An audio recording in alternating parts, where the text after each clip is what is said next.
Word just came in that 3 American soldiers were killed and as many as 24 others were injured in a missile attack in Jordan. The missiles were fired from a drone. They came from Iranian-backed terrorists.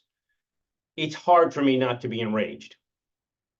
Now, I understand that when we send our brave soldiers, young men and women who volunteer to fight for our country, when we send them into harm's way, there's always the possibility that some of them are going to be killed or maimed or injured. But it's hard to accept those deaths. It's hard to swallow the outcomes when they are the direct result of the weakness of our commander-in-chief and bad policy decisions.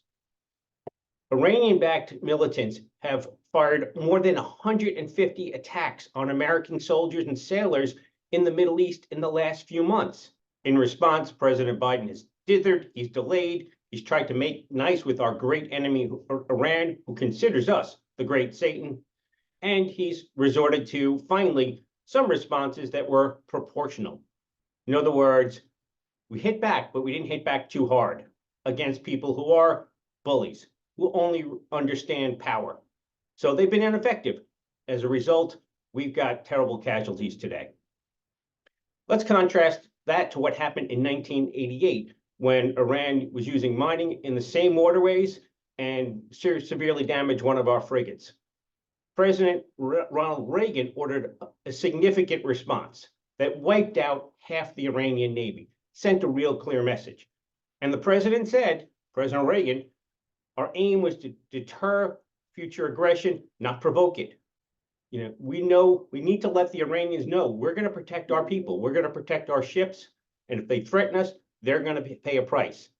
In some parts of the world, that's the language of diplomacy, the only language that speaks effectively. And when you're the commander-in-chief and you've got responsibility for the lives of the men and women under you, you need to be prepared to protect them and protect the homeland through strength.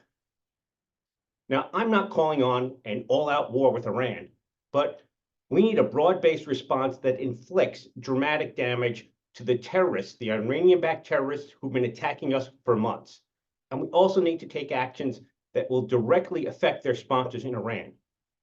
Sitting back, waiting too long, continuing to show weakness only emboldens a terrible enemy who's inflicting damages on us and is threatening peace throughout the region and throughout the world.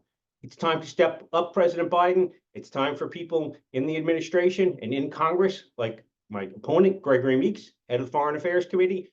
We need to speak out, not that just we're outraged that something's happened bad that's injured and killed our service members.